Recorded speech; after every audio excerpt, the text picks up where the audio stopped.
Bueno, buenas noches nuevamente con todos. Para mí realmente es muy grato poder compartir con ustedes una temática que considero es de mucho interés y además de mucha contemporaneidad en cuanto a la importancia.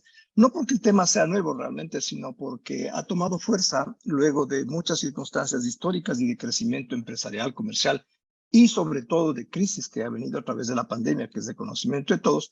Digo, ha tomado fuerza este sentimiento de consolidar las empresas que muchas veces, siendo importantes para la familia, no se les ha brindado la importancia suficiente, necesaria en cuanto a entender la necesidad de organizarlas para que éstas se vean sostenidas y consolidadas y se proyecten hacia el futuro para tranquilidad de todos los miembros de la familia. En ese sentido, hablar de los desafíos para la continuidad de la empresa familiar es uno de los, diría yo, de los pilares fundamentales por los cuales tiene que atravesar y sostenerse el concepto mismo de empresa familiar. Porque toda empresa familiar, como puede entenderse, no es que nace siendo tal. Es decir, no es el emprendedor, el fundador o fundadora, los que hace 25, 30, 40 años inician su negocio y su emprendimiento básico, ¿no es cierto? Y dicen, no, yo quiero que esto sea una empresa familiar y quiero que en 25 años yo esté hablando ya de la forma y la manera como voy a establecer su continuidad y quién va a hacerse cargo de esto. No, ni de lejos.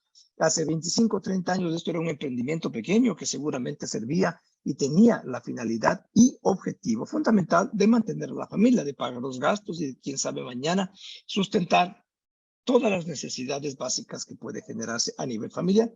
Es el paso del tiempo y el cumplimiento de ciclos, como lo vamos a ver, lo que define ese cambio de interés, ese cambio de objetivo, tanto cuanto de la familia, cuanto de la propia empresa. Pues bien, ahora es importante hacer un acercamiento ligero, si ustedes quieren, a lo que la literatura y la academia conceptualiza al término empresa familiar.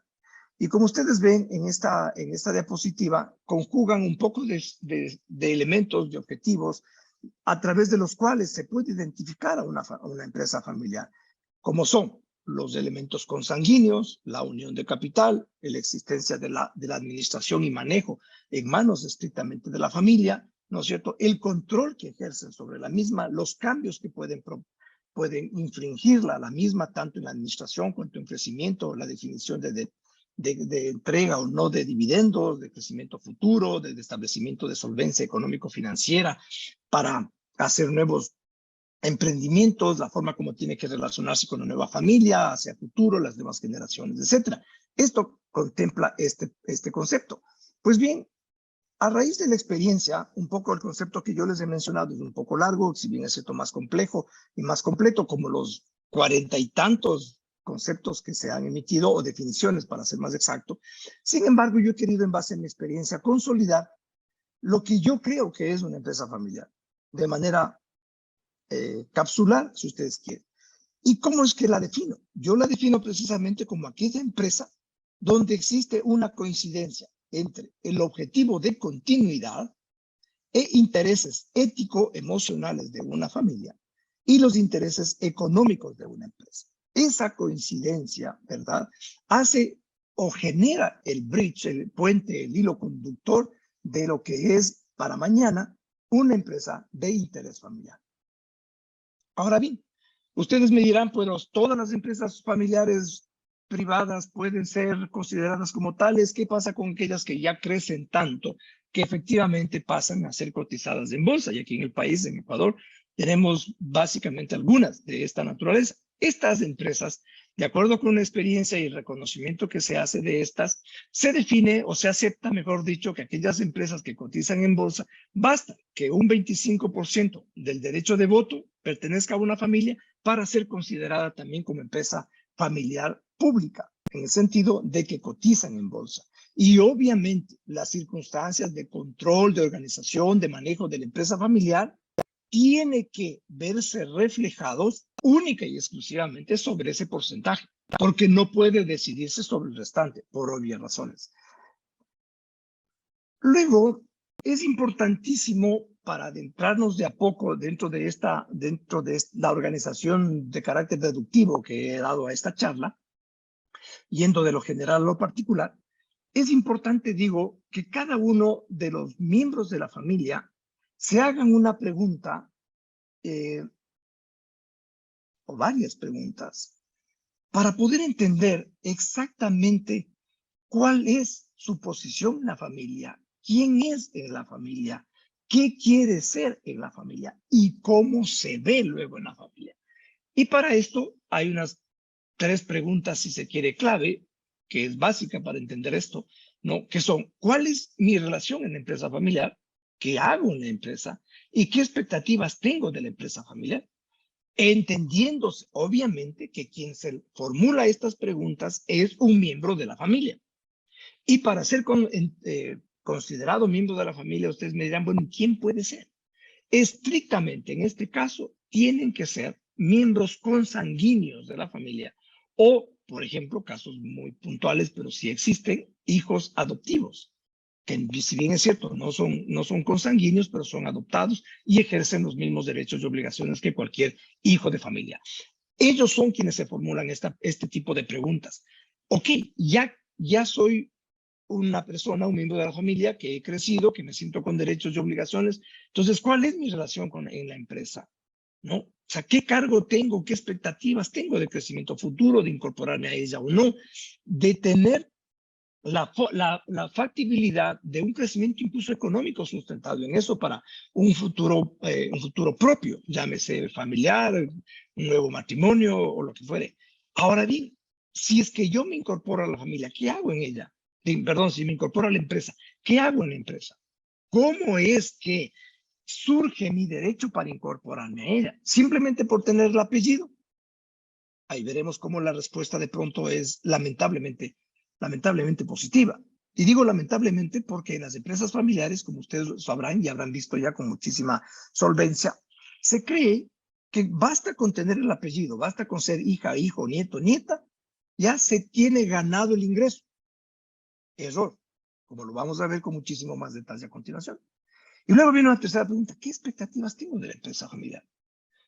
¿Es lo que yo quiero hacer? Su objeto social, su giro de negocio, es aquel que a mí me interesa, es para el cual yo he querido formarme.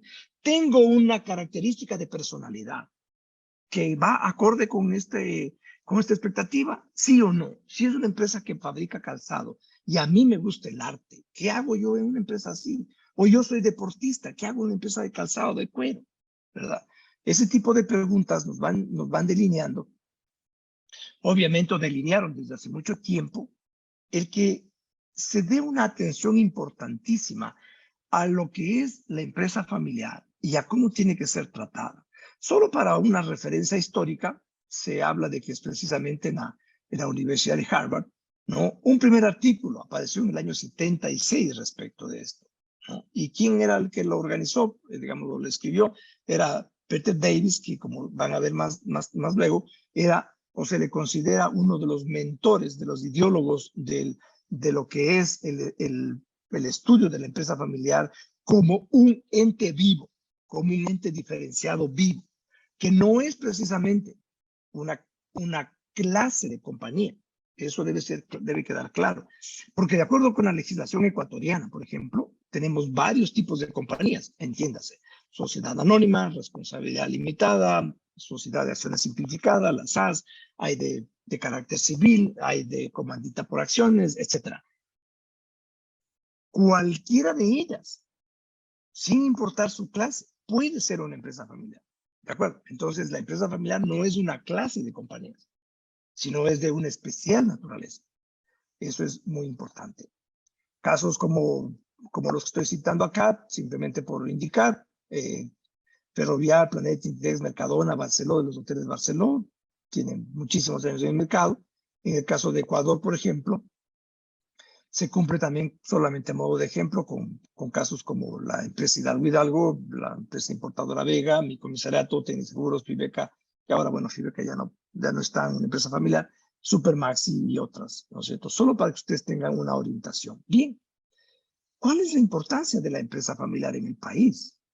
Como ustedes ven en la gráfica, efectivamente las empresas familiares en el Ecuador al año 2021 de acuerdo con el récord de constitución de compañías y manejo y reporte que tiene la superintendencia, estamos hablando de que un 90.5% de las compañías activas en la economía social y económica del Ecuador son de carácter familiar. Son de carácter familiar y son unas de las que más aporte hacen precisamente a la economía, porque son con absoluta solvencia y sin temor a equivocarnos, una de las generadoras de mayor cantidad o porcentaje de empleo. Entonces, del empleo privado, el 93% en el Ecuador está siendo manejado o generado por una empresa familiar. Como ven entonces, la incidencia en la economía es de muchísima importancia. Toda empresa familiar, como habíamos dicho, nace como un sueño de todo fundador. Nace como una idealización de ese crecimiento, de esa consolidación sana y legítima de un patrimonio propio de la familia. Y por eso es que se cumple varios ciclos conforme va creciendo la familia, también va creciendo la empresa. Y cuando digo creciendo en edad, creciendo en operación, creciendo en capacidad financiera, en patrimonio, en relacionamiento, en inversión y otros elementos. Y la familia, por otro lado, crece en número, crece en edad, crece en tiempo, en número de hijos y sobre todo crece y cambia en intereses, igual que la empresa, porque no es un mismo interés que puede tener de cualquier naturaleza, entiéndase laboral, operacional, financiero, crediticio, de una compañía que tiene una venta de $200,000 al año, que de una compañía que 25, 30, 35 años después vende 40 millones al año. Y no es lo mismo el interés que puede tener los miembros de una familia que tienen 8 y 10 años, sus hijos, a cuando estos tienen 18 y 25 y en adelante. En consecuencia, los intereses van variando. Cuando digo que los intereses van variando, también van generándose nueva problemática en la estructura y en el tejido familiar empresarial. Y ese nuevo tejido se da precisamente, o mejor dicho, la problemática en este nuevo tejido empresarial familiar surge cuando los miembros de la familia en las diferentes generaciones, yo he puesto un ejemplo hasta la tercera, no entienden la forma, la importancia, en la razón de ser de su presencia como miembros de una empresa familiar que puede llegar a convertirse en una familia empresaria. Y entonces no conceptualizan en el tiempo lo que hizo el padre, que en el ejemplo dice, y de hecho ocurre, es el que la crea, la que la consolida, la que le hace grande. Su hijo, ¿no? El hijo caballero, la disfruta, se profesionaliza y la desarrolla. Y en consecuencia puede proveer de mejores medios, de mejores condiciones de vida, viajes, salud, ropa, educación, etcétera, a sus hijos, la tercera generación. Lamentablemente, suele ocurrir que esta tercera generación no recibe el proceso inductivo necesario y obligatorio que deben dar los padres para que se acoplen, se adapten, se familiaricen con la empresa y por lo tanto la amen. Porque no se olviden ustedes que nadie ama lo que no conoce. Y contrariamente a la lógica, los padres, ¿qué suele ocurrir en la relación respecto de sus hijos? Primero que hay un natural ausentismo familiar, paterno o materno, depende, en vista de que dedican mucho tiempo a la familia, a la empresa, perdón. Ese ausentismo genera cierta suerte de resentimiento de los hijos hacia ese lugar de trabajo que le absorbe, que le quita a su padre, que no le permite viajar, que no le permite asistir a la fiesta de primera comunión o que le tuvo ausente en el bautizo del primo, del nieto, lo que fuere. ¿De acuerdo? Y para colmo, decía, los padres cometen el error, por ejemplo, de decirle al hijo o hija, si tú sigues obteniendo malas notas en las vacaciones, te llevo a trabajar en la compañía. Entonces, ¿qué es lo que ocurre? Que se genera una asociación entre castigo, compañía. No es premio compañía, como debería ser, entendiéndose que la compañía es la generadora de todo el bienestar, sino que se malinterpreta, se malutiliza la comunicación para decirle al hijo que si es que se porta mal, les lleva de castigo a la compañía. Mañana, cuando el hijo crece o la hija crece con sus propios intereses, ¿qué es lo que va a hacer? Lo único que va a pretender es no trabajar para esa compañía, porque esa compañía le significa, incluso en su psiquis, castigo, dolor, molestia, ausencia. ¿De acuerdo? Esos son los errores que se cometen en el manejo de las empresas familiares. Ahora, respecto de este cumplimiento de ciclos, yo quiero compartir con ustedes lo que representa, o lo que, mejor dicho, se considera necesario tener en cuenta para saber cómo manejar una compañía o una empresa familiar, según el estado o el ciclo generacional en que se encuentra. En la lámina ustedes ven una pistola, ¿no es cierto?, donde arranca básicamente con la presencia de un líder. ¿Por qué es la pistola? Porque este líder está dispuesto a matar, pues, en la exageración del caso, por cierto, está dispuesto a jugárselas todas para sacar el negocio adelante. Y obviamente tiene que ejercer un tipo de gobierno autocrático. No está para consultar a los trabajadores, a los amigos, ni inclusive ni siquiera a la esposa, ¿verdad? Está para consultar si es que compra uno el camión, si contrata o no personas, si es que escoge uno o dos proveedores o lo que fuere. Simplemente lo hace. Va al banco y pide el crédito. No está consultando a un gerente financiero que le diga la viabilidad y la necesidad o la oportunidad de la obtención del crédito, la evaluación de la tasa de interés, el flujo para que se va a considerar para el pago y demás. No, simplemente lo hace. Cuando pasa de la primera a la segunda generación y ya tenemos una sociedad de hermanos, ¿qué es lo que va a primar? Va a primar el consenso. Pero ¿qué es lo que interesantemente suele ocurrir en estas circunstancias? Que cuando ya son, llamemos 2, 3, 4 hermanos que heredan la compañía o que están hechos cargos de esta, intervienen y usualmente uno de ellos los lidera. Generalmente es el mayor o la mayor, dependiendo. Y entonces, ¿qué es lo que hace? Como todos los seres humanos, hacemos solo lo que aprendemos, o lo que vemos, o lo que nos enseñaron. Por lo tanto, este hijo pretende usar o aplicar un tipo de gobierno autocrático. ¿Y qué es lo que significa esto frente a los hermanos? Un abuso. Y le van a decir, oye, no, la autocracia o el mandato así incuestionable y la orden incuestionable, solo le soportábamos a nuestro padre. A ti no. ¿Por qué a ti no? Porque cuando se trata de hermanos, equivale a un reino entre iguales. Es decir, se ven los hermanos todos iguales. Las peleas que tuvieron en la niñez, en la juventud, los viajes, los disfrutes, la conversación, los chistes, las vaciladas, los disgustos, etcétera, los malos entendidos, les hacía verse como iguales, porque así se entiende, sus padres los trataron. Por lo tanto, cuando están manejando la compañía, ninguno quiere ser tratado de forma autocrática. ¿Y hacia dónde debe educarse entonces? Es hacia que los hermanos únicamente visualicen hacia futuro el interés global de la familia, el interés de todos los núcleos familiares, aun cuando que poco a poco van formando cada uno de ellos, aun cuando no lo hayan hecho todavía. Eso les obliga a que las decisiones se tomen por consenso.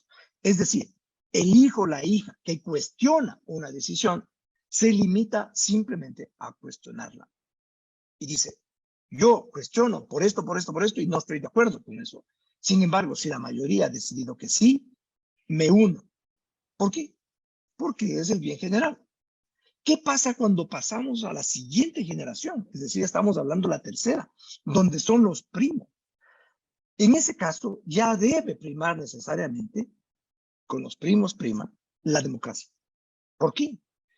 Porque si ustedes, y van a coincidir conmigo, tenemos 3 hermanos. Cada hermano ha tenido, digamos que 3 hijos. Son 9 hermanos, 9 sobrinos en realidad. Cada uno a su vez tuvo un padre o una madre que vino de otra familia, es decir, con otros valores, con otra cultura, con otra sazón inclusive, ¿de acuerdo? Con otro lenguaje, inclusive viven fuera del país, hablan otro idioma. No se ven con los primos todos los sábados como se veían los hermanos en el almuerzo del domingo familiar. Estos primos ya tienen sus propios intereses. Ya no es tan solo el interés del conglomerado familiar el que les mueve. Tienen unos intereses propios, legítimos, pero propios. Y por lo tanto, a ellos hay que educarles para que las decisiones en esta suerte de consorcio de primos sean tomadas a través de la democracia, es decir, a través de la votación, pensando que la racionalidad del interés prime para que estas decisiones sean adecuadas, oportunas y convenientes para los intereses de todos. Esto hace que entendamos que hay una horizontalidad en cuanto a la forma como va desarrollándose la empresa familiar y la problemática hacia dónde vamos, que es precisamente la continuidad. ¿De dónde surge esta problemática que está aquí hecha una visión transversal, si ustedes quieren? Surge con el crecimiento de la compañía. Es decir, con ese cambio. ¿Qué implica esto? Que tenga que planificarse. Planificarse su crecimiento, planificarse su cambio, planificarse su sucesión. Pero no estoy hablando de una sucesión hereditaria. Estoy hablando de una sucesión organizacional empresarial. ¿Ya? Es decir, no estoy hablando de quién sucede o quién hereda. No, estoy hablando de una sucesión empresarial de quién va a recibir un legado que es mucho más allá que un patrimonio. Para esto vamos a utilizar herramientas, como lo vamos a ver a continuación, como el protocolo familiar, que define, entre otras cosas, la necesidad de que exista también unas normas de gobierno corporativo para la empresa, no solamente para la familia. Todo esto vinculado a través de qué, o vinculado con qué, con un eje conductor básico de permanencia en la historia y en el tiempo de la empresa y de la familia, que es la comunicación. La comunicación entonces se convierte en un elemento gravitante, fundamental. Y para esto vale entender los ejes que Kevin Gersey, que dijo en su momento, y estableció 3 ejes para entender la lógica interpretativa de la relación entre la empresa, la familia y la propiedad. Estos 3 ejes, que hablamos de un eje empresarial, un eje empresa, un eje de la familia y un eje de la propiedad, generalmente, o por no decirlo siempre, tienen una visión específica cada una. Por ejemplo, en el caso del eje vertical de la empresa, ¿qué es lo que estamos viendo? Primero vemos una empresa que arranca, una empresa que se expande, que se formaliza, ¿no es cierto?, que madura. Y frente a eso tenemos un eje de la familia, que es una familia que tiene 2 niños pequeños, que han crecido, que van avanzando, que toman o que adquieren una edad de trabajar y cuyo ingreso a la familia se ve como natural y obvio, como lo hemos dicho. ¿Esto qué genera? Genera una necesidad de trabajo de equipo en la medida de que ya todos se van a ver, todos, hermanos, padre y madre, se van a ver todos los días en un trabajo de equipo, ¿no es cierto?, en un trabajo conjunto en la compañía, y tiene que irse definiendo los roles, las funciones, derechos y obligaciones de cada uno de sus miembros, para que mañana, con esta formación que adquieren, dentro de esta formación experiencial, entiéndase bien, esta formación experiencial que tienen en la empresa familiar, sirva para la definición de quién va a ser mañana el líder o sucesor empresarial.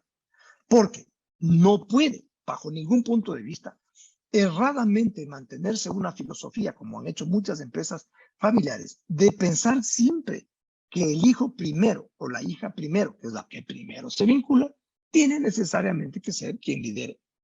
Y esto suele ser un error si es que no se hacen no se dan los pasos adecuados entre los cuales fundamentalmente se encuentra, por ejemplo, el hecho de la definición de caracteres de personalidad del hijo mayor para saber que efectivamente puede ser un líder gerencial. Porque puede ser que sea un experto ingeniero de producto o un ingeniero industrial que ayude a manejo de la planta, pero que no sepa hostia de administración. Por lo tanto, no le pongan en un sitio o en un área donde no genere valor. Póngale en un área donde genera valor. Y resulta que la hija tercera es una persona que tiene criterios, sentido común empresarial y de decisiones administrativas y estratégicas adecuadas. ¿Quién tiene que liderar? La hija tercera, la hermana tercera. ¿De acuerdo?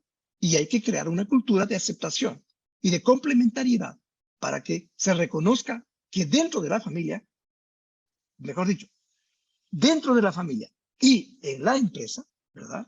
Hay roles distintos. En la familia será mi hermana menor, a la que le seguirá tirando el pelo, empujando, bromeando o lo que fuere, aun cuando ya sea grande.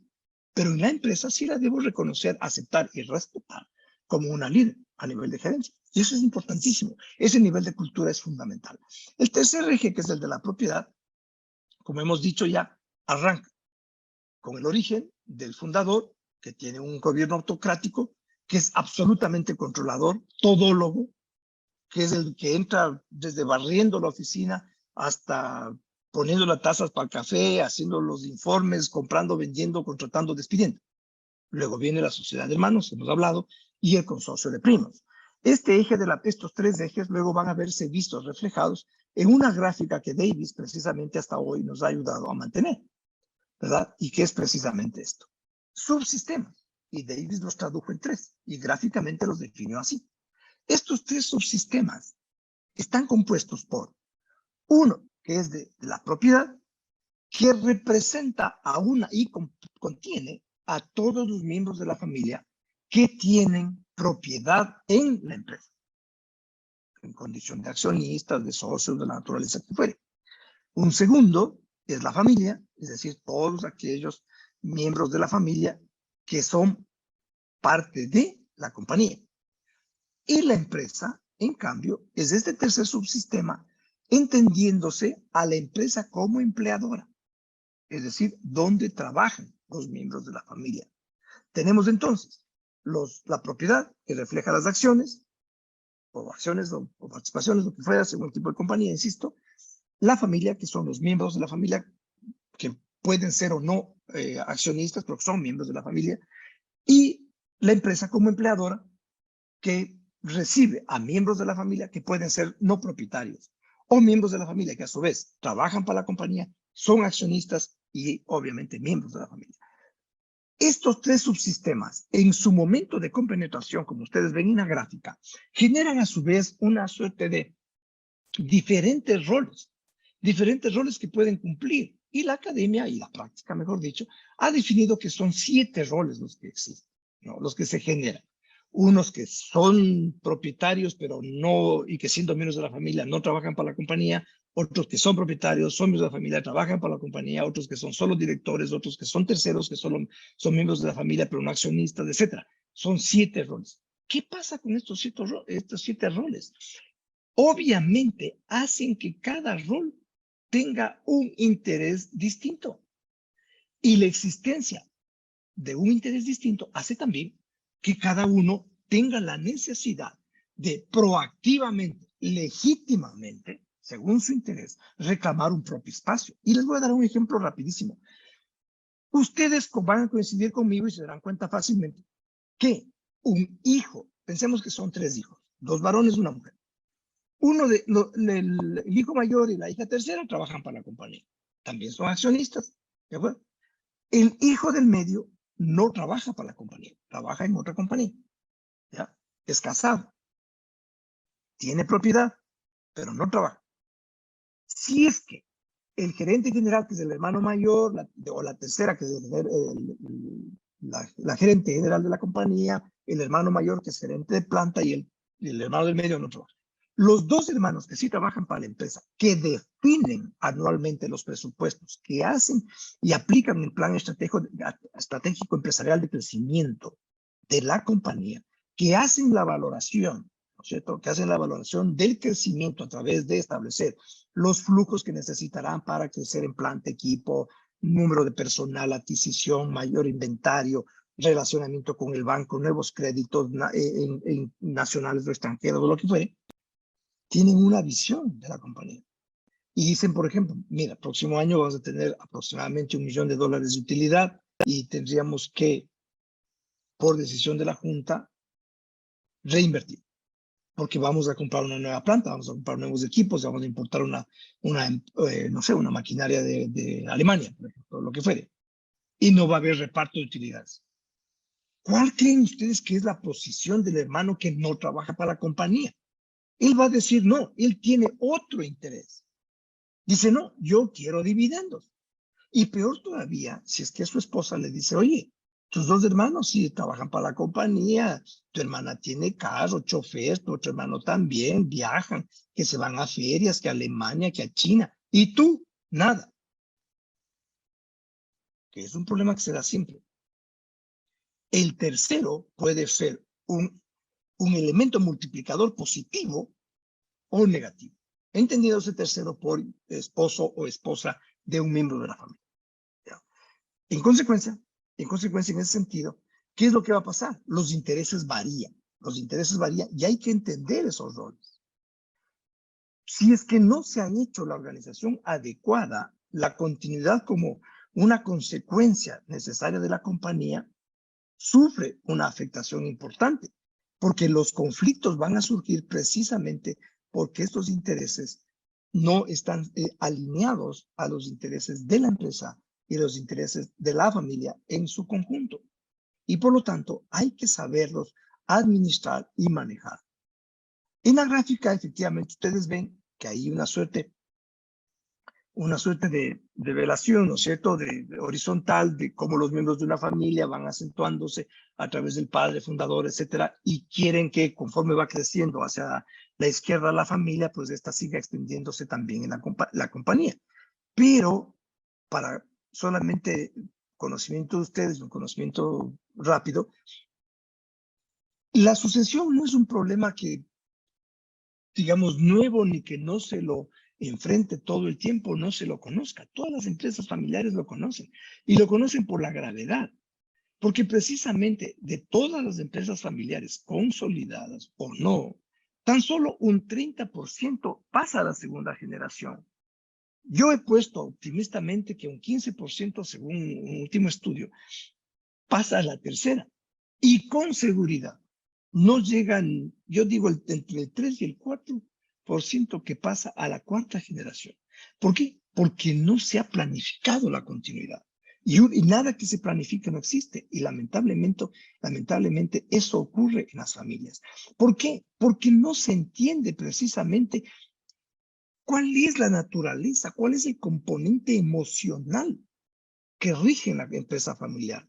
Y cuando no se entiende eso y su complejidad, porque hay una retahíla de elementos en este tejido de las empresas familiares, ¿no? Una complejidad enorme que no se le entiende y obviamente no se le da la importancia adecuada.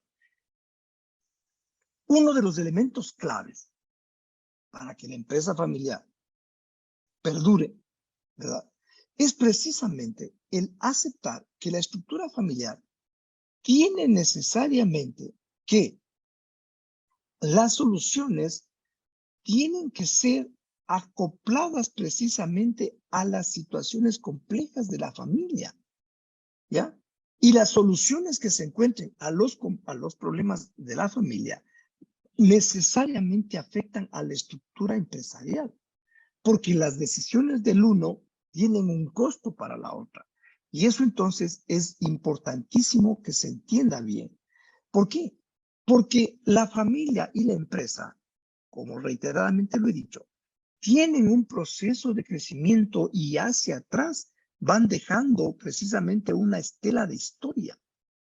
Una historia que suele ser positiva, con altos y bajos, pero si es que perdura la compañía en el tiempo, esa historia siempre, o en la mayoría de los casos, es positiva, ¿no? Es positiva y obviamente toda esta historia de las empresas familiares que cada una tiene, ¿no?, tienen a su vez un nivel de complejidad muy importante que la diferencia absolutamente de las empresas no familiares. ¿Por qué? Porque en la empresa no familiar no interesa la continuidad, solo interesa la utilidad.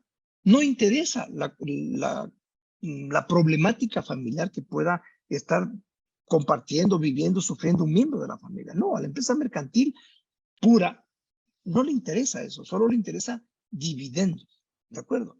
Y entonces hay que entender toda esa complejidad que usualmente en la familia empresaria, en cambio, es primordial, inclusive, yo diría, con antelación o con prevalencia a la propia empresa. La familia llega un momento y dice, bueno, ¿qué es más importante? ¿Mi negocio o la familia? Muchos dirán, bueno, el negocio, porque si no hay dinero, ¿cómo le sostengo a la familia? Otros dicen, yo creo que mejor la familia, porque la familia sí, que esté feliz, esté bien. Sí, pero si la empresa está mal, ¿qué hacemos? No sirve de nada. En términos racionales, el balance tiene que ser equitativo, es decir, tiene que haber una razonable estabilidad familiar que va a provocar sanamente y lógicamente una estabilidad empresarial. Si ustedes me preguntan a mí, ¿qué daría preeminencia? Yo doy preeminencia a la familia, porque si la familia está en un ámbito adecuado de comunicación, de relacionamiento sano, tiene una mayor capacidad y una mejor flexibilidad en la toma de decisiones dolorosas. Y eso ayuda para que estas decisiones dolorosas de hoy sean precisamente las que puedan salvar mañana a la compañía. Diferencia, ¿qué es lo que pasa cuando esas decisiones se toman precisamente en un momento conflictivo de la familia? Ahí las decisiones no solo que son dolorosas, son catastróficas. ¿De acuerdo? Porque uno del dolor aprende. En cambio, cuando hay una catástrofe familiar, se genera sufrimiento y eso es más difícil manejar. ¿De acuerdo? Por lo tanto, entonces tenemos que entender siempre que esta complejidad de la familia también se ve reflejada en esa permanente mutación generacional. Y esa mutación generacional implica cambio de cultura, ¿no es cierto? Cambio de jerarquías, normas internas de la familia. No cambian los valores, ¿de acuerdo? Eso es importantísimo, no cambian los valores. Los valores siempre serán los mismos y los valores de la familia siempre son absolutamente equidistantes con los valores de la compañía, porque no puede preverse ni siquiera contemplarse una realidad en el sentido de que la familia tenga unos valores, genere una cultura y esta sea distinta de la empresa. Imposible. Siempre son las mismas. E inclusive las costumbres de la familia suelen reflejarse en la empresa. ¿Por qué?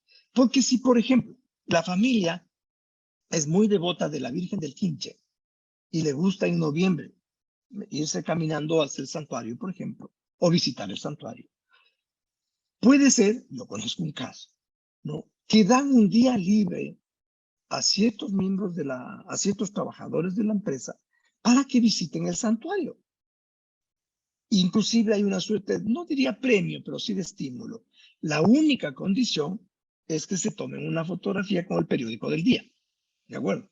Para que constatar que efectivamente fue ese día que visitaron el santuario del Quinche. Ya, como ven, eso es importantísimo. Ahora, por otro lado, la complejidad de la familia, para entenderla, ¿verdad?, viene por este crecimiento del número de los hijos, de los miembros, no solamente los hijos. Luego vienen los miembros, digamos, los hijos crecen en edad, se casan, ¿no es cierto? A su vez tienen hijos, tienen a su esposa que también se incorpora a la familia, no necesariamente a la empresa, que es otro tema importantísimo, el saber cuándo, cómo, por qué y para qué se le incorpora a un tercero político a la familia, ¿verdad? Luego hay que definir también cómo se van dando estos ciclos, ¿no? ¿Cuántas ramas familiares se van incorporando?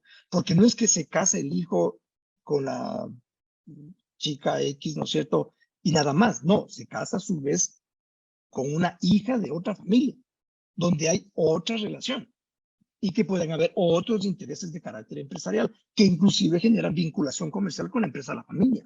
Y así van creciendo diferentes visiones de la complejidad familiar que hay que atender y hay que entender para poder ayudarles en lo que va a ser mañana su continuidad de manera organizada y sistémica. ¿Ok? Este crecimiento, esta variación también va muy atada definitivamente, ¿verdad? Al tipo de orientación que se le dé a la familia, que tenga la familia. Hay una orientación protectora que es generalmente yo diría la que de alguna manera tiene preeminencia en la mayoría de empresas familiares. ¿Cuál es esta orientación protectora? Que se convierte en agencia de empleo. O sea, todo sobrino, todo hijo, cumple los 18 y dicen, ¿a dónde va a trabajar? A la empresa del abuelito, o a la empresa del tío, o a la empresa de la mamá, o a la empresa del papá. O sea, no digo que sea un error, hay que saber hacerlo. La orientación emprendedora que tenga una familia empresaria, en cambio, está siempre orientado a desarrollar proyectos, ¿no? A siempre verse reflejado esa capacidad creativa, esa capacidad emprendedora, luchadora.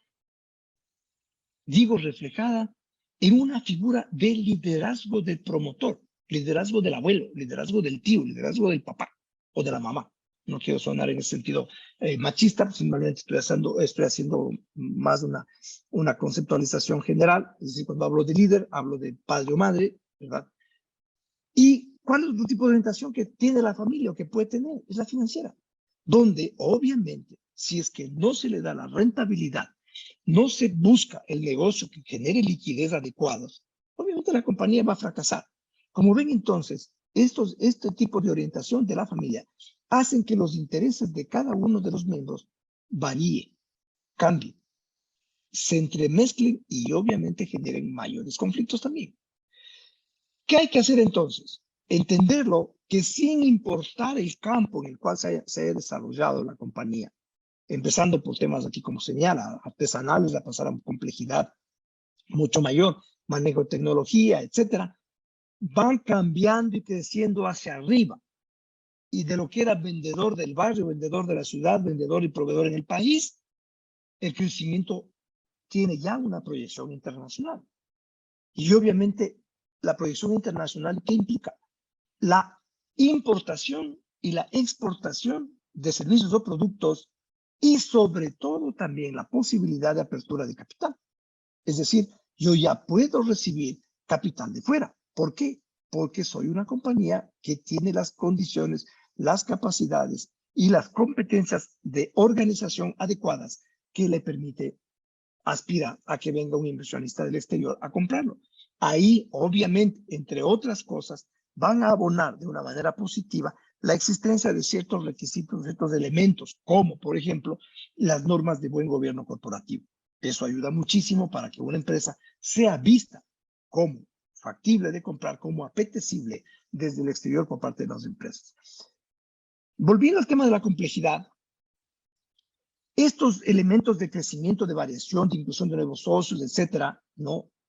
Hace que precisamente, si es que no se toma a tiempo las decisiones, ¿no?, se vuelva más compleja la familia y sobre todo se vuelva desordenada.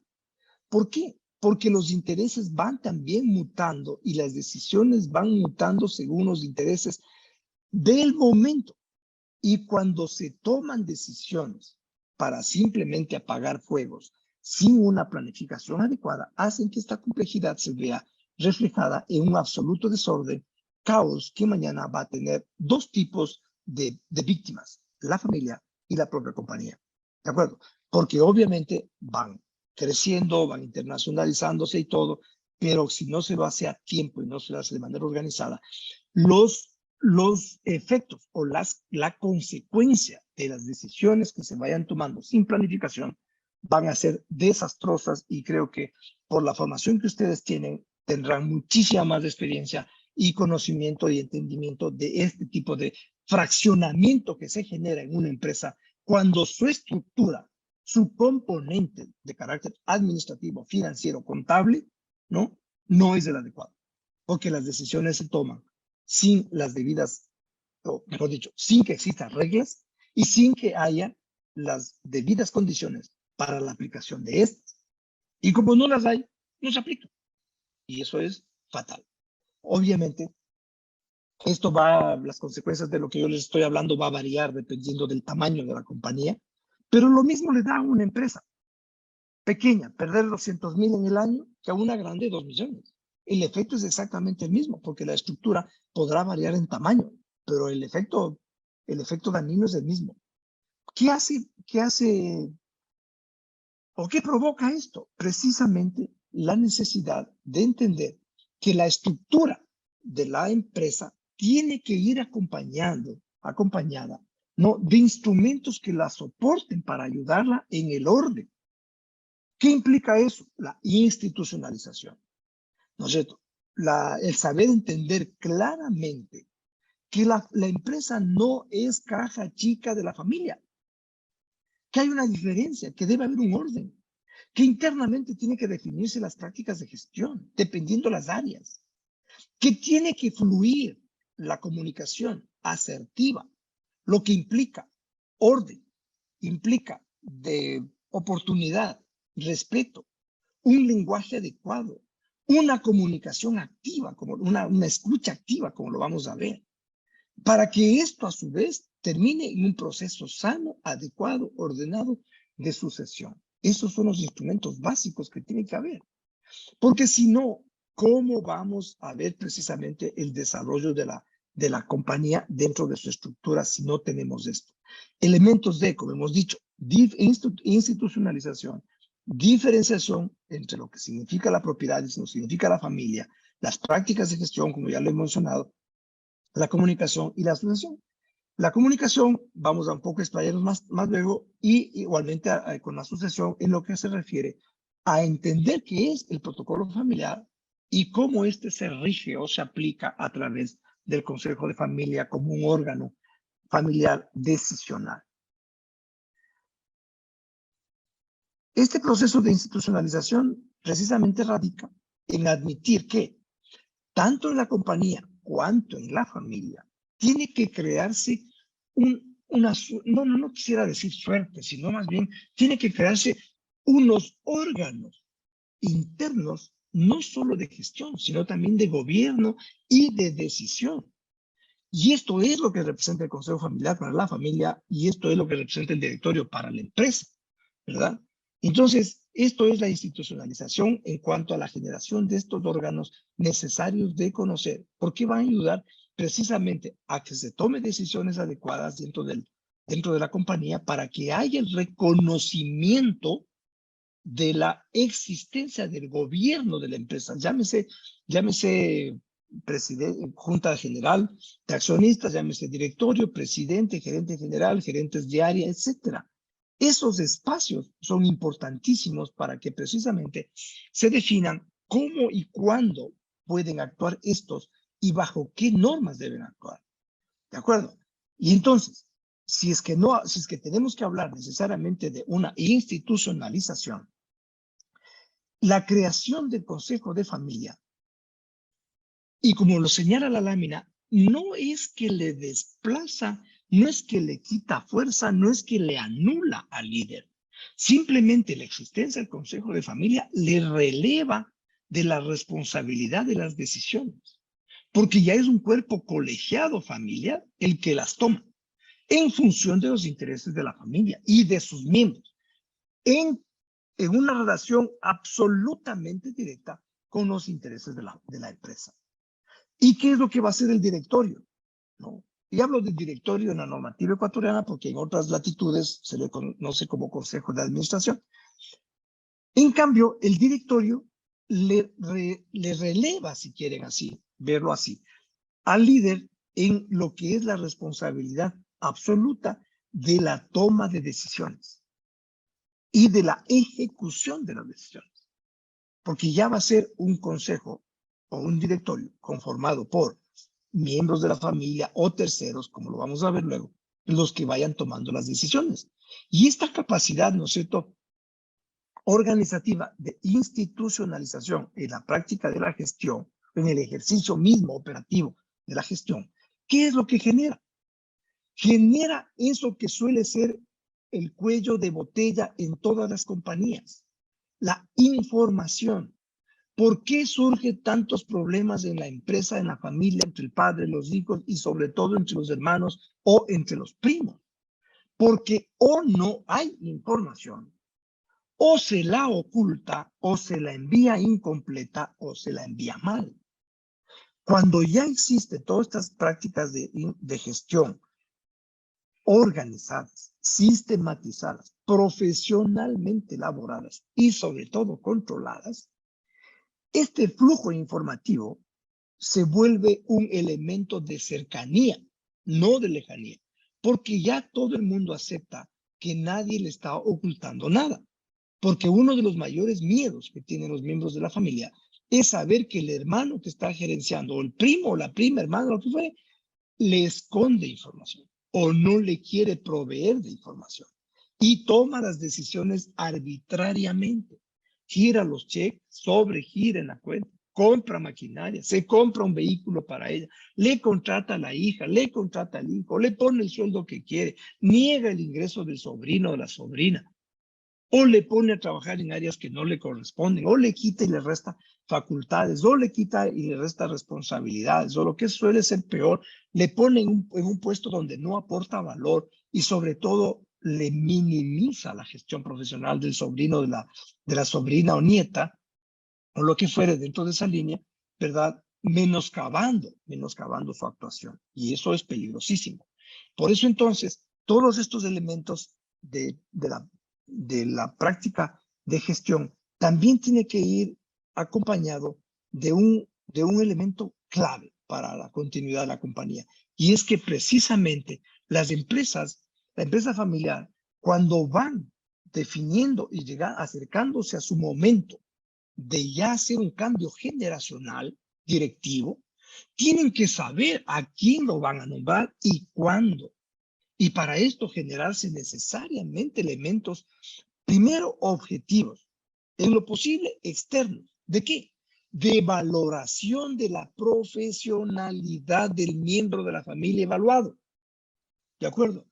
O sea, no es que puede decirse, César, que ahora ya estamos a punto de cambiar, el abuelito ya está muriendo, que no sé qué, o el papá ya está, bueno, ya mejor le saquemos al papá y le pongamos a nuestro primo, sobrino, a mi hijo mayor, lo que fuere, sin siquiera entender ni haber hecho el menor proceso de evaluación, calificación de competencias, habilidades, sino que simplemente porque tiene el apellido lo hace. Error tremendo que causa obviamente una afectación importantísima a la compañía. Por lo tanto, ¿qué es importante para evitar todo esto?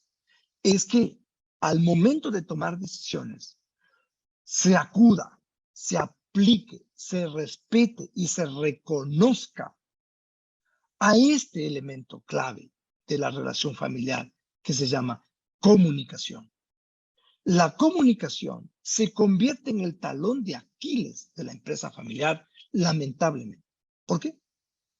Porque nadie acude a este elemento de manera adecuada. Nadie le entiende a la comunicación familiar dentro de esa visión de asertividad comunicacional, tanto en la cantidad cuanto en la calidad de comunicación.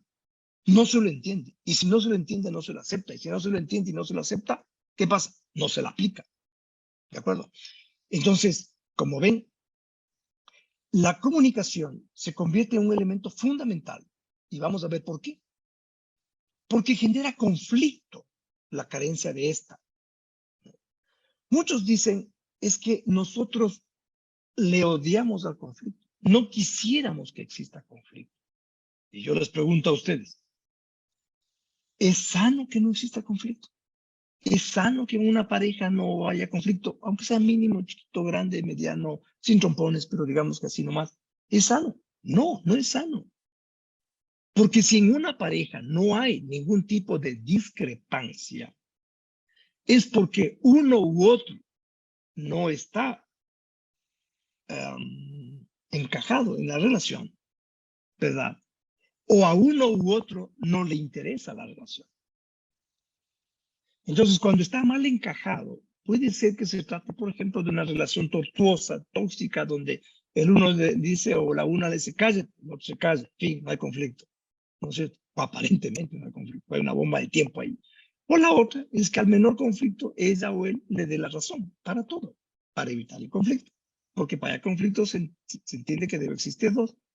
¿Ya? Pero en el caso familiar, de la empresa familiar, alguien que me diga, en mi familia o en la familia empresarial, nunca hay conflicto, todo es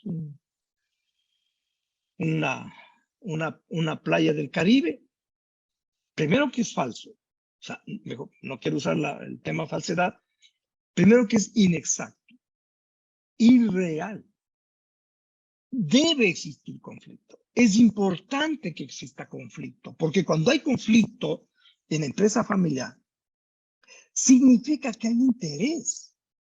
Yo no quiero que compren ese camión por estas razones. Diferente es aquel no por el no, que no lo vamos a analizar. ¿Ya? Pero si da unas razones adecuadas, constructivas para no comprar el camión, frente al gerente que sí quiere comprarlo, probablemente lo va a dudar.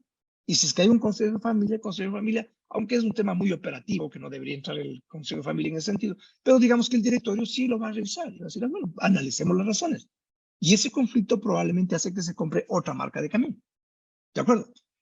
Aquí vienen unas preguntas básicas. ¿Qué gano yo con no enfrentar el conflicto? Nada. ¿Qué hace que lo evada? Probablemente miedos. ¿Qué pasaría si no existiera el conflicto? Lo que hemos dicho.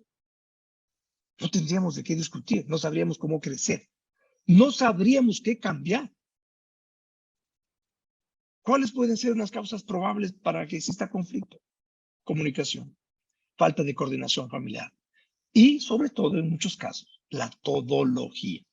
¿Y a qué me refiero con la todología? Este término, que parecería un cliché, se refiere a esa un poco aberrante posición que a veces adoptan ciertos elementos de la familia, o a veces todos, ¿verdad? Pensando que solo los miembros de la familia pueden hacerlo todo bien. Y los no miembros de la familia no lo saben hacer bien. Y cuando los miembros de la familia lo hacen mal, no lo pueden aceptar. Porque ellos creen que son buenos para todo. Y sobre todo, los líderes familiares que son todólogos tienen pánico a delegar. ¿Por qué? Porque tienen miedo a enfrentar el juzgamiento familiar, por un lado. O por otro, en cambio, son líderes autocráticos que no quieren admitir criterio alguno ni comentario alguno del hermano, de la hermana o de la esposa. ¿De acuerdo? Este es un cuadro estadístico de las causas generales del fracaso de una empresa familiar. Y solo me voy a referir a la última, que es la de mayor incidencia. Imagínense que del estudio realizado, el 58% de compañías analizadas, empresas familiares analizadas, que fracasaron, tuvieron como hilo conductor de este fracaso a la falta de comunicación entre los miembros. Como ven, la comunicación se vuelve fundamental en el mantenimiento de la estabilidad familiar y familiar empresarial. Es un tema nuevo, aparentemente, ¿ya? Pero yo diría que para la época actual, definitivamente la comunicación ya se ha aceptado como una realidad, ¿no? Donde precisamente ya las empresas familiares comienzan a acudir a terceros profesionales, ¿no? Como coaching empresarial, como psicólogos familiares sistémicos, ¿no es cierto? Que ya comienzan a analizar más profundamente la problemática. Porque en esto hay que ser muy claros. El problema de la comunicación entre hermanos o padres de hijos no surge pues del momento que crecieron y que se incorporaron a la familia. Ustedes y yo vamos a concordar en esto. Tienen un antecedente histórico que inclusive surge hasta antes de que nazcan los hijos. Porque se van dando los famosos ciclos intergeneracionales cuya repetición causa daño o cuya repetición, si es que son ciclos positivos, provoca precisamente una consolidación y crecimiento de la familia. Y la reproducción de estos ciclos en los siguientes núcleos familiares es absolutamente positiva. Por lo tanto, Los ciclos intergeneracionales hay que saberlos identificar en lo positivo para sostenerlos y mantenerlos y repetirlos, y en lo negativo para cortarlos. Por ejemplo, si es que la abuela era una persona que ejercía un matriarcado absolutamente autocrático, por no decir dictatorial, ¿qué pasa con la hija? La hija crece pensando que el comportamiento del padre en esas condiciones era lo adecuado. ¿Qué es lo que va a hacer? Va a buscar un marido, un hombre, que acepte esa condición donde ella sea la que imponga sin diálogo alguno, simplemente con una forma imperativa de actuación. ¿Qué va a pasar con la nieta? La nieta también lo mismo. Si ninguna de ellas entiende el error de la relación eh, de pareja en esas condiciones y no lo corta, obviamente va a generarse problemas simultáneos y divorcios previsibles, cosas por el estilo. Y eso se refleja en la compañía también. Entonces, por lo tanto, hay que entender que esas relaciones de la familia, ¿no es cierto?, tienen que ser, por sobre todo, asertiva. ¿Qué implica una comunicación asertiva? Frontalidad, sobre todo, directa, clara, real, honesta. La comunicación asertiva implica trazar la cancha y definir el límite donde o hasta el cual yo puedo avanzar y hasta el cual no debe pasar nadie más. ¿De acuerdo? Esa es la asertividad. La asertividad ayuda en las decisiones adecuadas. La asertividad ayuda en el mantenimiento de unas relaciones, en las compras adecuadas, inclusive en las pérdidas. Hay que saber perder, ganar, dañar, comprar, vender, negociar de una forma asertiva. Y con la familia hay que hacerlo. Hay que hacerlo, ¿no? Y obviamente se aplican dinámicas familiares, etcétera, dependiendo. ¿Qué es lo que suele pasar?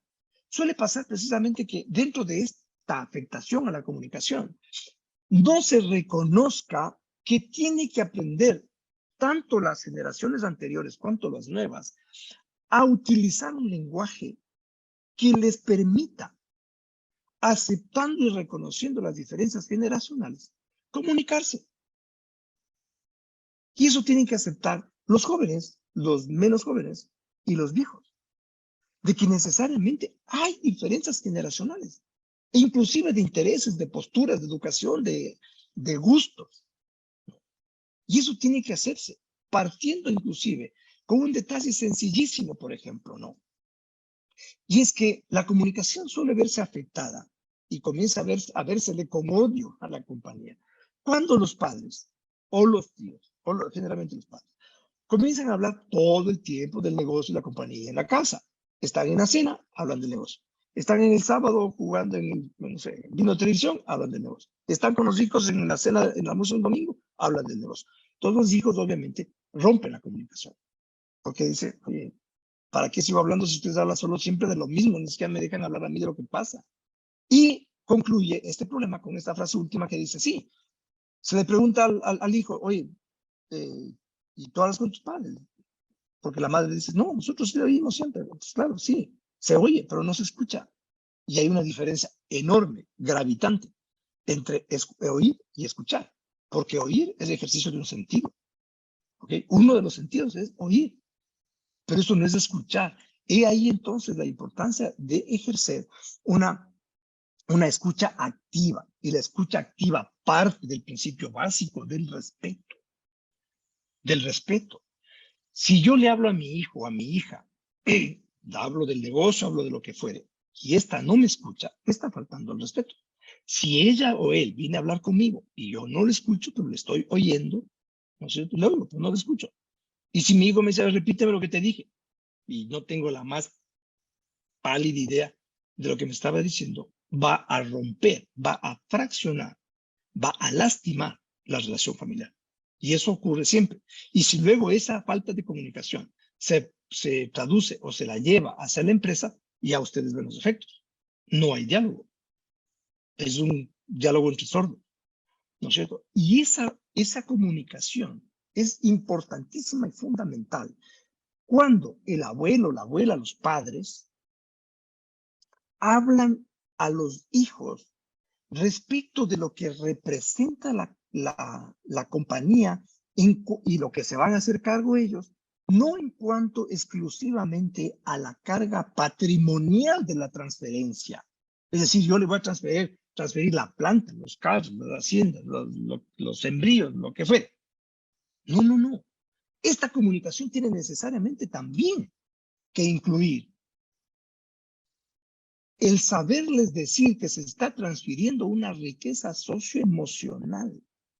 Y la riqueza socioemocional es el prestigio, es la posibilidad de control que pueden tener, es el reconocimiento social, es la posibilidad de darle empleo, es saber que llegan al banco y les abren las puertas a ellos. ¿Por qué?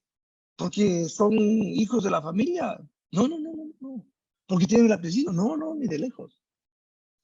Es porque ellos tienen una riqueza intrínseca, socioemocional, que les viene dado del prestigio ético, de la marca familiar que representan. Y eso es lo que se está poniendo en las manos de las nuevas generaciones y que es lo que tiene que comunicarse. En ese sentido, esta comunicación, yo quiero ahora adaptarla, o mejor dicho, proyectar con ustedes esa incidencia que tiene la aplicación inadecuada de los tiempos, de los lugares y de las condiciones. ¿A qué me quiero referir con esto? En la teoría de los sombreros, existen 3 tipos de sombreros que ayudan en la comunicación familiar y en cualquier tipo de comunicación, pero en la familiar mucho más.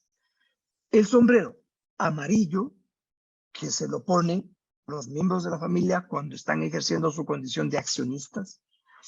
El sombrero azul, que es aquel que se ponen los miembros de la familia cuando están ejerciendo su condición de empleados o de ejecutivos de la empresa.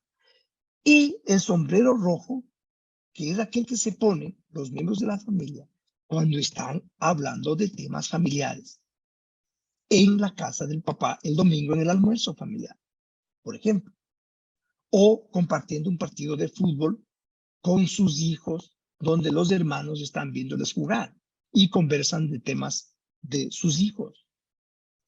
¿A qué me refiero con esto? ¿A qué? La transgresión del uso del sombrero adecuado en la comunicación y en el diálogo provoca rompimiento. Voy a dar un ejemplo. Es real, un ejemplo real. Voy a tomar el ejemplo que ya les di. 3 hermanos, uno no trabaja ahí, la hija, la hermana mayor, la tercera es la gerente general, el primero es gerente de plan, de la vida real. La gerente general está reunido con el auditor y con el contador, revisando estados financieros y papá. Cuando de pronto oyen que ¡pum! Se abre la puerta de la agencia. Entra el hermano y le dice, oye, mocosa, ¿por qué dice una contraorden de que no se lleve en el camión cuando ya había dicho que se lleve en el camión con todo el material que yo mandé? Entonces, claro, la chica se queda viendo al hermano mayor, el auditor se queda callado, el contador se queda callado, ¿de acuerdo? Y ella, con una inteligencia emocional muy, muy apreciable, se levanta a la mesa, no emite criterio alguno, le toma del brazo al hermano y le dice, sal un rato conmigo. Salieron al pasillo, se escuchó un par de frases antisonantes, ¿no es cierto? Y regresó ella sola, absolutamente calmada, y continuaron la reunión. ¿Qué es lo que pasó? El hermano mayor entró puesto el sombrero rojo, ¿de acuerdo? Para hablar con la gerente general de la compañía, que estaba puesto un sombrero azul, ¿ya? Ella ventajosamente nunca se sacó el sombrero azul y salió para hablar. Creo que cuando hablaron por fuera, ella le obligó en el diálogo a él a ponerse el sombrero azul, para que entienda, en primer lugar, que si estaban ahí tratando temas de trabajo con la gerente general, ¿en qué compañía puede entenderse que el gerente de planta vaya a la gerente general y le diga, oye, mocosa, O sea, eso costaría por lo menos un despido, si no media hora de bala, ¿no es cierto? Entonces, ese es, ese es el sentido de la teoría de los sombreros.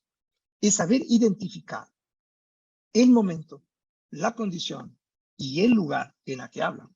Entonces, cuando hablan en el almuerzo familiar del domingo, todos deben ponerse el sombrero azul. Cuando quieren discutir respecto de utilidades de la compañía, todos deben ponerse el sombrero amarillo. Cuando alguien quiere quejarse y pedir un aumento de sueldo, como ocurre en un caso donde la hija entra, donde el papá le dice, ella era empleada del papá gerente general, y le dice, papi, tú sabes que mi marido está sin trabajo y yo le ofrecí a mi hija darle un curso de equitación y la verdad no me alcanza con el colegio y todo ese tema, quiero que me aumentes de sueldo. Y el padre le regresa a ver y le dice, no, no te voy a aumentar el sueldo, porque el sueldo que ya ganas en tu puesto es un sueldo que supera el precio de mercado. No te voy a pagar más. Obviamente la hija se enojó y salió dando un portazo. ¿Pero qué representó esto? Representó una comunicación asertiva del padre, que fue muy frontal, muy directo, ¿ya? Y adecuado además porque fue respetuoso, pero nunca se puso el sombrero rojo, como la hija lo pretendió, porque ella entró con el sombrero rojo de hija. Él nunca se quitó su sombrero azul. Y como gerente general le dijo, no. Espero que quede suficientemente claro, porque es muy importante el conocer esta teoría, su manejo y sobre todo la utilidad que tiene.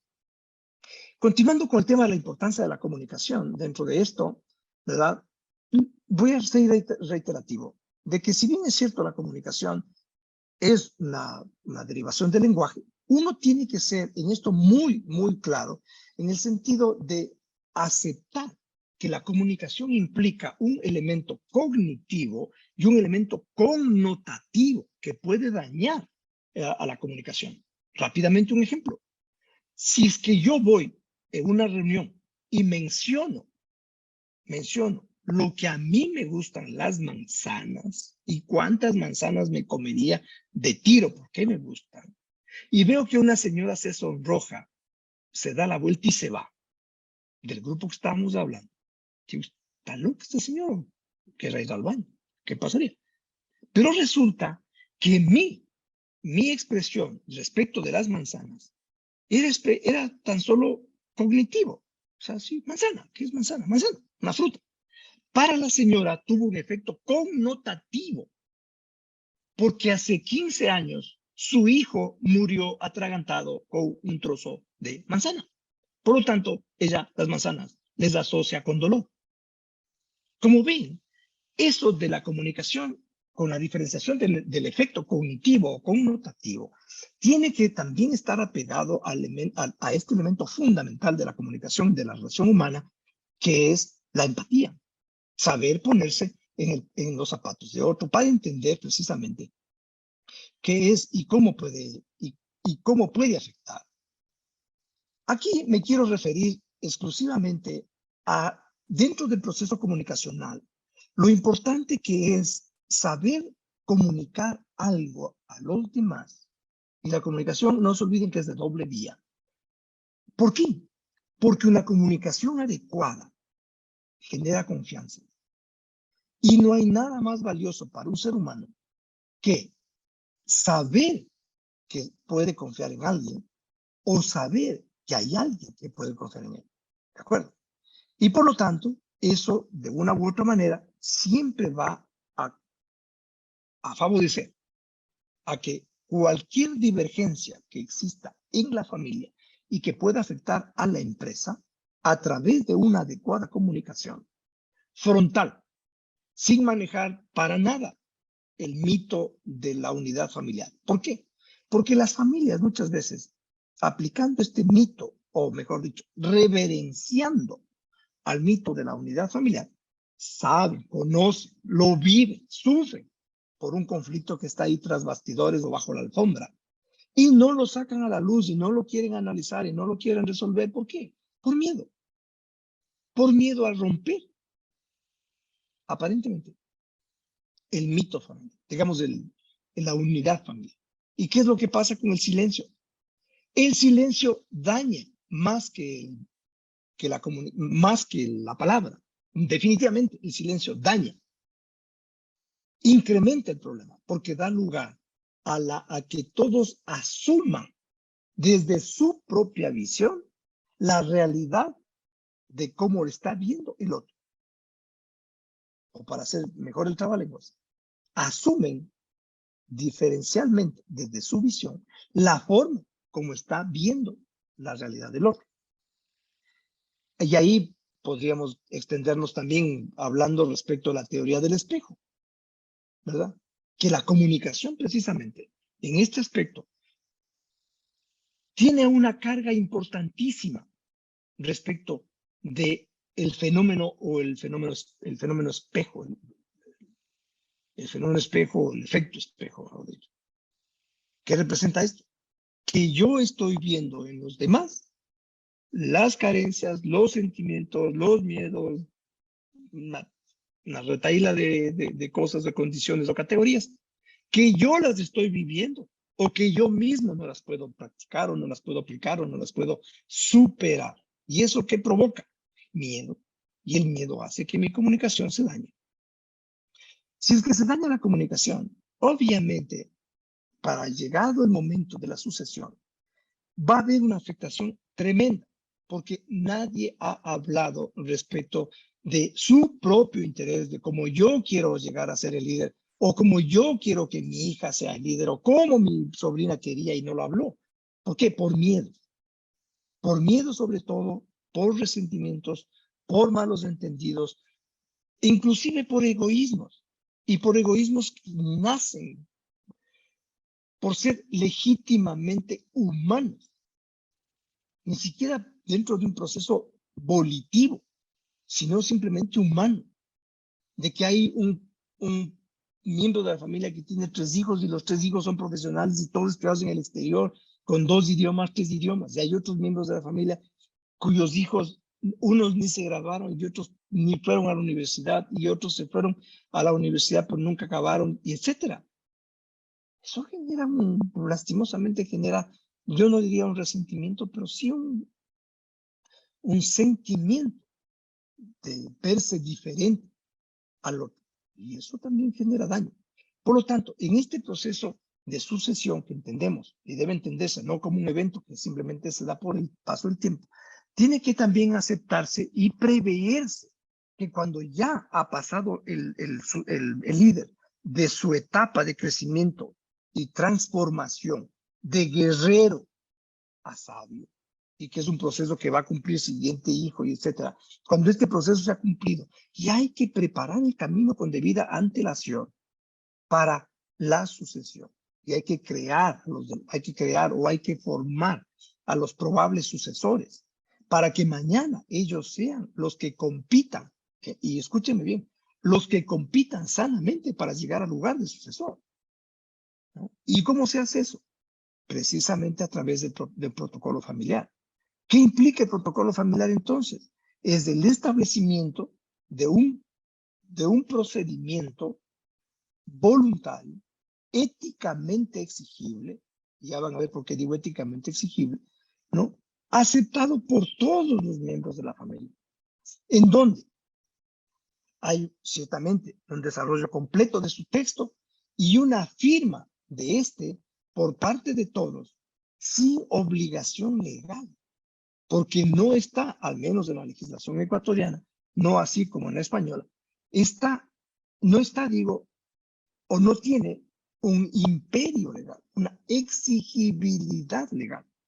Es decir, se puede firmar el protocolo familiar, pero yo no puedo llevarle ante un juez. Ahora, ciertamente, con la experiencia que tenemos, hemos generado ciertas mecánicas, estos instrumentos, digamos así, que les vuelven exigibles, como vamos a ver rápidamente después. ¿Qué debe contener el protocolo familiar? Rápidamente, aspectos estrictamente patrimoniales, del manejo de las acciones de la propiedad de la compañía, porque a veces hay propiedad que no necesariamente pertenece a la compañía, pero que genera réditos para la familia. Por ejemplo, una hacienda que heredó el abuelo genera tiene vacas y produce leche y esta leche se vende, etcétera. Y ese ingreso tiene digamos, ese ingreso se le da a la compañía a través del Family Office, por ejemplo, que vamos a ver una estructura rápida. Ya, eso forma parte del aspecto patrimonial que contiene el protocolo y se tiene que definir cómo manejarlo, ¿ya? En el aspecto económico. O sea, cómo van a ser los salarios que se paguen, cómo se va a hacer la valoración y cómo se va a hacer para no cometer el error de que cuando ingresen los 3 hijos, los 4 hijos, los 3 primos, a todos se les pague igual cuando cada uno hace una función diferente, tiene una formación diferente, una experiencia diferente. Tremendo error, por cierto.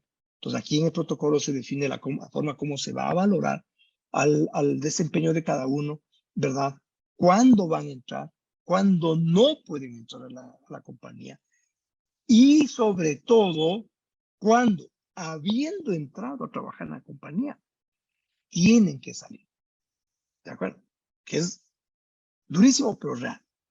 Y luego también un aspecto básico, que es la sucesión. ¿Cómo se tiene que definir al líder que va a suceder? ¿Qué características debe tener? ¿Qué condiciones debe cumplir? Y obviamente estas condiciones no es que tienen que ser, es que tiene que ser igualito al abuelito. No, no. El abuelito ya cumplió su rol. Históricamente ya cumplió su rol. Ahora son nuevos momentos, nuevos vientos. Hay que ubicarle las exigencias de acuerdo a la contemporaneidad del momento. Y eso es lo que prevé el protocolo familiar. Dentro de estas condiciones hay protocolos obviamente de carácter, todos son uno solo, pero contienen temas patrimoniales, obviamente que se proyectan a futuro y los que establecen precisamente la forma como tiene que gestionarse la familia internamente. Son componentes básicos. Ciertamente lo que refleja la LAM en este rato, que es una frase interesante, ¿no? Es conceptual pero muy aplicable. El protocolo es eso, es un instrumento de diálogo y conversación. ¿Por qué? Porque se origina a través de la comunicación interfamiliar, ¿no es cierto? Y sobre todo, no solamente interfamiliar entre todos los miembros de la familia, sino también entre todos los miembros de cada núcleo de la familia. Porque a su vez, los hijos que se casaron y tienen hijos son un núcleo. Si son 3 hijos, son 3 núcleos, más el del padre y la madre originales. Entonces, como ven, tiene que haber una relación interfamilia e intrafamilia. Y eso hace el protocolo definir las reglas, ¿no? Y inclusive también dentro de los aspectos que se topan en el protocolo familiar están los de carácter laboral. Cómo se va a manejar la remuneración, cómo van a ser los ascensos, los viajes, ¿no es cierto? Y el último que he mencionado ahí, que es fundamental, hoy precisamente, bueno, ayer fue que publicamos un podcast respecto de qué pasa cuando tengo que despedir a mi hijo de la familia, ¿no? Y claro, ha causado un revuelo porque eso es real. La familia se ve con la necesidad de admitir que el hijo, la hija, bueno, no pegó bola, o sea, una enervalencia, ¿ya? O sea, no pudo hacer el gol, no puede hacerlo, ¿qué tiene que hacerse? Hay que sacarle la compañía. Pero ustedes dirán, sacarle así, sacarle. No, no, no tanto. Por eso son empresas familiares y por eso tienen protocolo. O sea, el Consejo de Familia se reúne y busca una solución. Lo que no pasaría con una compañía mercantil pura, no familiar. Le sacan nomás. O sea, no funciona, no rinde, afuera. No cumple los objetivos, afuera. En cambio, una empresa familiar se le saca, pero se le reubica en otro emprendimiento o se le ayuda a conseguir empleo en una empresa de la competencia para que se forme o se le envía a estudiar dentro o fuera del país o se le pone un coach, etcétera, etcétera. ¿No es cierto? O sea, eso puede hacer solo una empresa familiar, definitivamente. Obviamente, pasando al tema propiedad, también el protocolo familiar tiene que definir eso, ¿no es cierto?, de aspecto de cómo tendrá que manejarse la información de la compañía, el crecimiento del patrimonio, qué tiene que hacerse con cómo se lo va a manejar, qué va a pasar con los sueldos, cómo se va cada vez o cada qué tiempo se va a entregar dividendos. Ustedes me dirán, pero si la ley de compañías establece una obligación. Sí, es verdad. Pero aquí el protocolo, como es un acuerdo ético, yo suelo decir un acuerdo de caballeros o un pacto de sangre, puede alterar lo que dice la ley de compañías, pero solo para la familia. ¿De acuerdo? No es que puede quebrantar la ley, sino que puede dar un ejemplo. La ley de compañías dice, por ejemplo, que tendrá que distribuirse las utilidades de una sociedad anónima si alguien se opone a que se capitalice o a que no se entregue. Y ahí tendrá que entregarse al menos el 50%. Eso dice la ley. Sin embargo, en la empresa familiar, todos por consenso pueden decidir que no. Y puede ser que uno levante la mano y diga, oye, yo sí quiero porque yo necesito. Y le dicen, no, ¿no entendiste? No. Entonces este miembro de la familia no dice, pues es que la ley dice, no, no. Entonces es que necesito. Pues como la familia sabe que él necesita, dice, ok, te vamos a hacer una concesión especial, te vamos a dar un crédito sin interés, ¿de acuerdo? Pero hay que saber de dónde se saca pues ese crédito. Porque ustedes saben que si él es socio o accionista de la compañía y se le adelanta un crédito, eso implica un anticipo de dividendos con una carga fiscal de por medio, y eso ustedes lo conocen mejor que yo. Entonces se busca la figura adecuada. Lo que quiero decir en esencia es que el Consejo de Familia busca la forma de ayudar, aun cuando, de acuerdo con la ley, basta que uno se haya opuesto, habría que pagar. Sin embargo, como dicen, no, es no, y él tiene que aceptar. ¿De acuerdo? Otra cosa fundamental que se pacta, o que se establece también en el protocolo familiar, son los roles organizacionales, ¿no? ¿Quién va a trabajar en el Consejo de Familia? ¿Quién puede ser miembro del Consejo de Familia? ¿Quiénes no? Y los niveles de representatividad. El gobierno, el Consejo de Familia, a su vez, como habíamos dicho, es un elemento de gobierno que paralelamente, y luego vamos a ver una gráfica para que puedan entender mejor, paralelamente con la compañía, tienen una estructura de gestión y de decisión. En la gráfica que ustedes tienen ahí a la mano, no sé si están viendo lo mejor que yo. Yo tengo otra cosa. Ahora sí. En el ámbito de la propiedad, ¿quién interviene? El Consejo de la Familia. En el ámbito de gestión del gobierno de la empresa, interviene el directorio. En el ámbito de gestión puramente operativo, ¿no? Ya es la gerencia general, no el presidente, porque realmente el presidente no tiene gestión, ¿no? Hay comités generales, hay la parte de gestión propiamente, planta comercial, logística, lo que fuere. Entonces, esos son los ámbitos que intervienen en el gobierno empresarial y en el gobierno familiar. Como les decía, aquí está esta gráfica que en el costado izquierdo establece lo que sería la estructura u organigrama de una familia, y en el lado derecho la estructura u organigrama de la empresa. Y la diferenciación de colores es para que ustedes vean y entiendan precisamente la incidencia de la gestión o de la carga de responsabilidad que tiene uno u otro de estos órganos.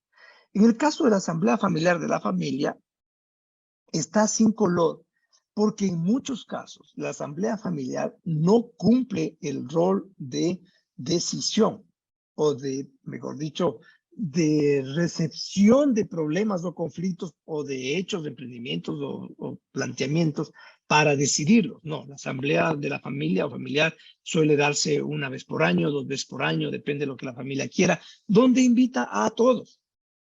Hijos, yernos, nueras, primos, abuelos, todos invitan. Ya hacen, no sé, una pequeña fiesta, hacen una presentación ligera de lo que es la empresa, lo que está haciendo, etcétera, y todos, bueno, disfrutan. Es una asamblea familiar. Es más bien un momento lúdico. No necesariamente solo lúdico, insisto, pero es más de compenetración, de relacionamiento familiar. El consejo de familia, no. El consejo de familia ya es un cuerpo colegiado que toma decisiones. ¿Quiénes suelen ser los miembros del consejo de familia? El padre, la madre, los 3 hijos y los nietos. En algunos casos nos hemos topado con familias que quieren que sean sus nietos desde los 16 años para arriba. En otros casos nos han pedido que sea solo a partir de los 18. Los cumple 18 años y automáticamente puede ser miembro del Consejo de Familia. Porque, ¿qué es lo que se hace? Se pide que sea solamente un miembro adicional por cada núcleo. ¿Qué significa esto? Tenemos padre y madre, o sea, los abuelos, los 3 hijos, y de cada núcleo de estos 3 hijos, solamente un hijo o hija que haya cumplido los 18 años puede incorporarse al consejo. ¿Por qué se hace esto? Precisamente para no crear un consejo de 400, bueno, no sé 400, pero 40.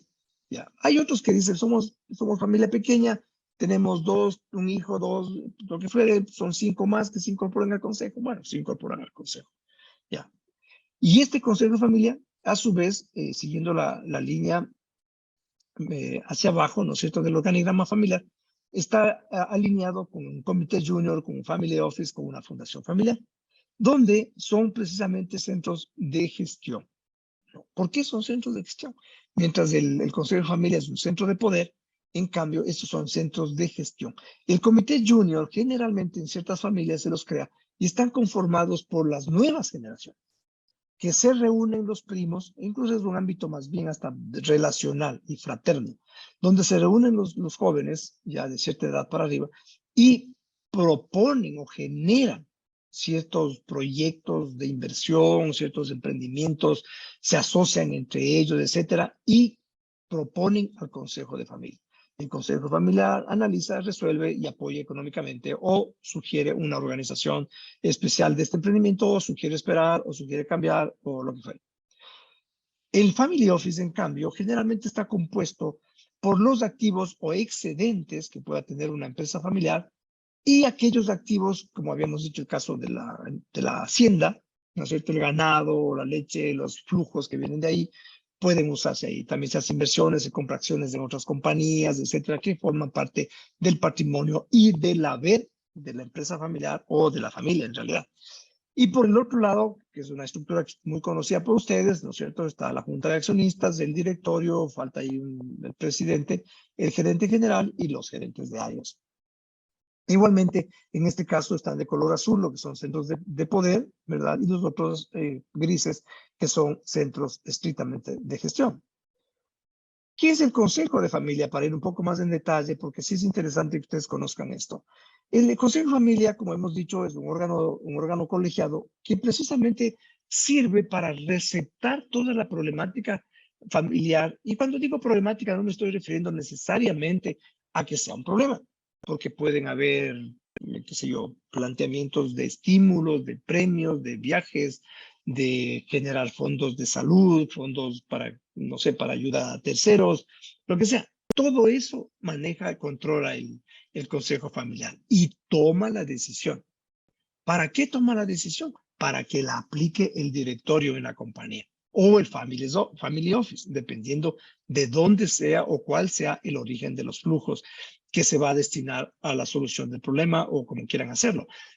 O algo que suele también conocer el Consejo de Familia es, por ejemplo, cuando un caso real, cuando se identifica un proceso de alcoholismo, por ejemplo, o de drogadicción de uno de los miembros. Entonces, el Consejo de Familia obviamente no había previsto eso, aunque en el protocolo suele ya mencionarse, y ya entra a decidir o a definir qué quiere hacer. O cuando uno de los miembros de la familia hace malos negocios, le va mal y está en una situación económica muy apretada que está afectando el prestigio de la familia.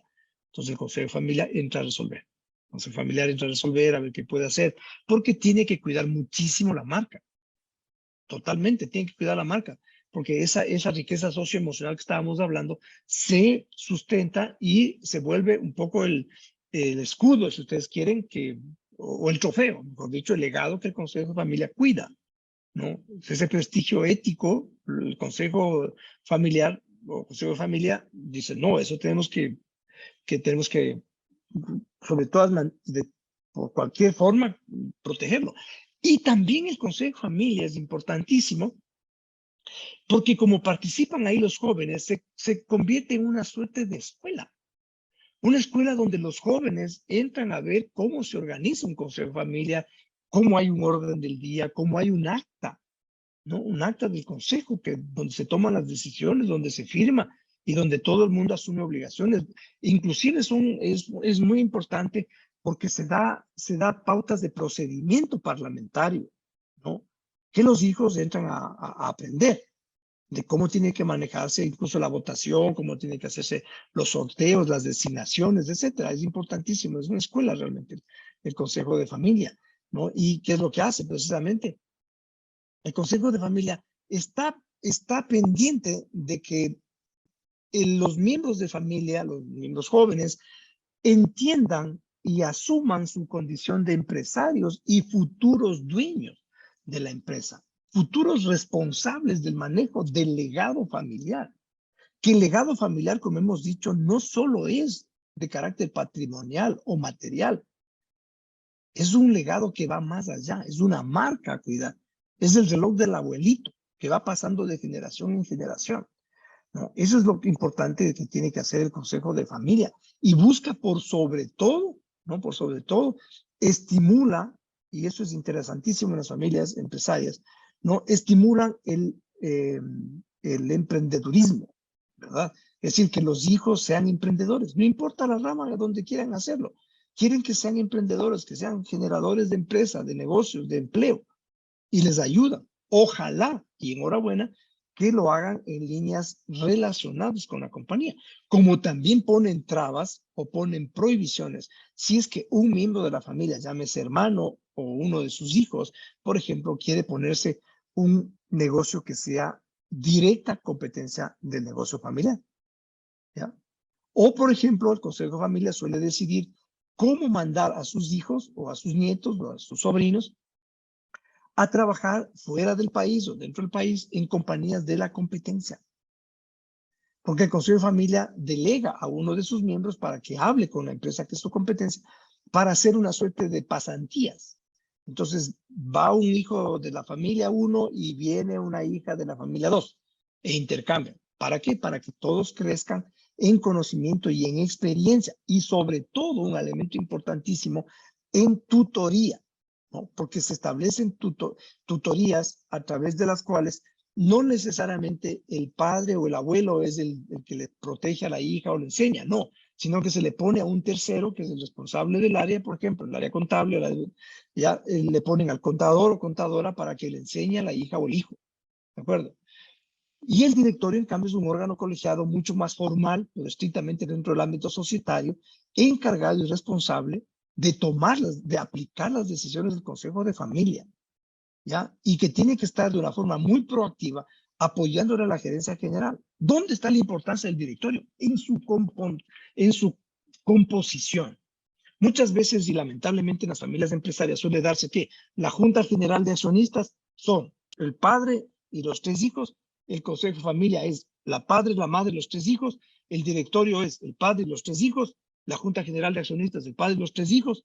Entonces definitivamente ellos mismos son juez y parte y eso es muy dañino. Eso es muy dañino y tienen que hacer necesariamente la composición y la aplicación de las normas del directorio. Hay varios tipos de directores, definitivamente, ¿no? Dependiendo, pueden ser directores o directorios compuestos por propios trabajadores o funcionarios de la compañía, que forman parte del directorio, ¿verdad? Otros, en cambio, son directores externos, no vinculados a la compañía.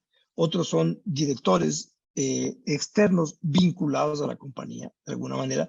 Pero siempre se busca, por sobre todo, el hecho de que haya una independencia. ¿Y qué características se busca en los directores?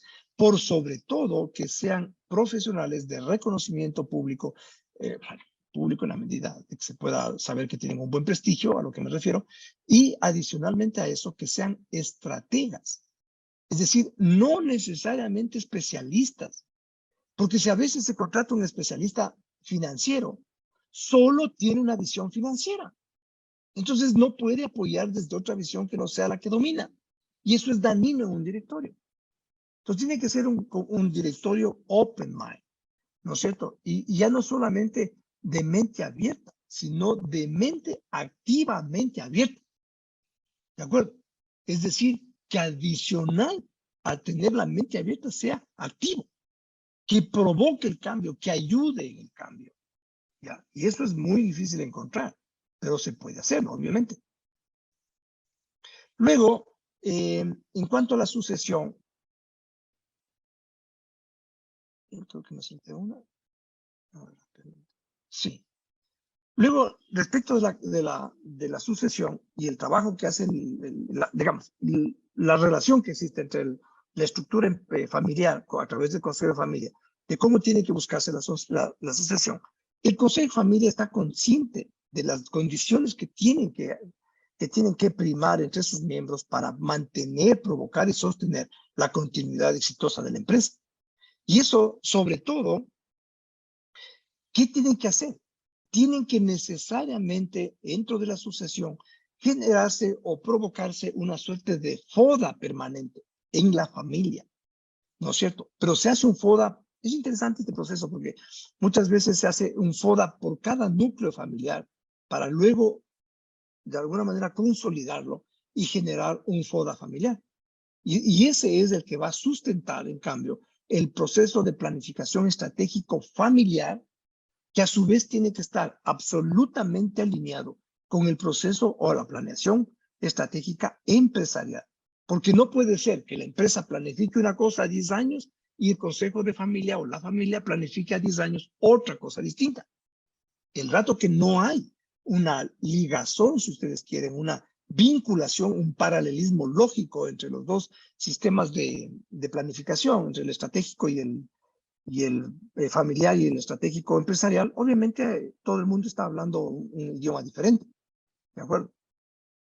En cuanto a cómo puede pensarse que la asociación puede ser más fácil, o no más fácil, puede ser más viable, también depende del modelo de empresa familiar de la que se trata. Si es que hay un modelo de familia profesionalizada, con equipo, digamos, que trabaja como equipo, etcétera, obviamente es muchísimo más fácil. Es muchísimo más fácil porque todos hablan el mismo idioma, todos tienen el mismo interés. Y cuando hay el mismo interés, obviamente también hay la misma orientación hacia lograrlo, porque el vínculo que tienen entre sí es precisamente un interés visto hacia el futuro y con una base familiar, que es fundamental. Si el interés no es familiar, o sea, ¿de qué estamos hablando? Si el interés es particular de cada núcleo de familia, o sea, no estamos hablando de ningún interés consolidado de la empresa familiar o de la familia empresaria, porque la familia se vuelve una familia empresaria cuando, por ejemplo, en el caso que hemos hablado, el Consejo de Familia autoriza creación de ramificaciones empresariales o emprendimientos que van paralelos o acordes dentro de un proceso de integración vertical u horizontal con la empresa principal. Entonces, en ese sentido, se crean más emprendimientos, más compañías, y ya es una familia empresaria, donde están los otros hermanos hecho cargo, los sobrinos, etcétera, etcétera. ¿Cierto? Entonces, esas características de la empresa familiar facilitan definitivamente el que se pueda hacer el protocolo familiar y este sirva de base para la continuidad. ¿De acuerdo? Creo que con esto, dentro de tiempo, no sé si de una forma muy rápida, y perdonen si no les di ni un break, pero hemos cumplido con el interés de transferencia de un poco de experiencias con ustedes. Muchas gracias a todos.